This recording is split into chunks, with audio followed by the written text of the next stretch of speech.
Hello there, I'm just doing a video review for Preparedness 101, A Beginner's Guide to Prepping, which you can find on either Amazon Kindle or on apocalypse-survival.com.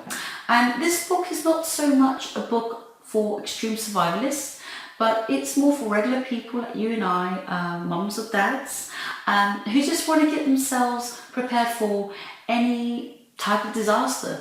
And it's filled with a great number of lists and important advice.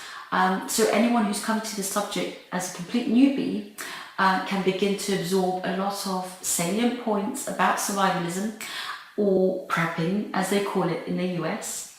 It is really full of good advice, because it is being tried and tested by the Mormon Church.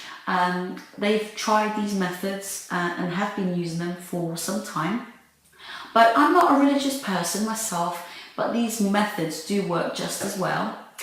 And along with the comprehensive list, you get lots of tips and advice for preppers who have no idea on absolutely where to begin.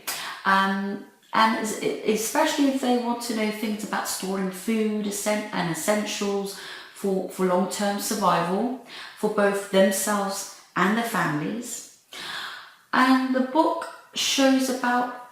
teaches you as well about how fragile food systems are, but how easy at the same time it is to unravel them in any disaster, as well as how much food you really would need in a period of over 72 hours in emergencies.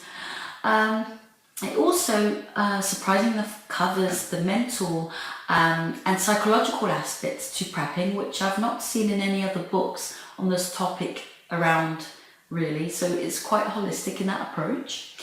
Plus, you also get details on a 24-week purchasing timetable plan, so you can just gather all the items you need in, say, 24 weeks. And it's very useful, so you've got some guidelines on what to do there. Also, you will find out lots of different things on why, for example, store-bought seeds are not really that good for survivalism, and also why you would need to carry a few bottles of hydrogen peroxide. It's a very interesting read, I would say, especially if you want to read through that. And you also get a massive checklist of everything you need to know and more. So overall, I would say that this book, for me, is an absolute keeper. It is, for me, my reference to have at home and to have at hand and on the ready for any disasters, but also for preparing them, as I've just said. So I hope you really enjoyed my review, and all the best.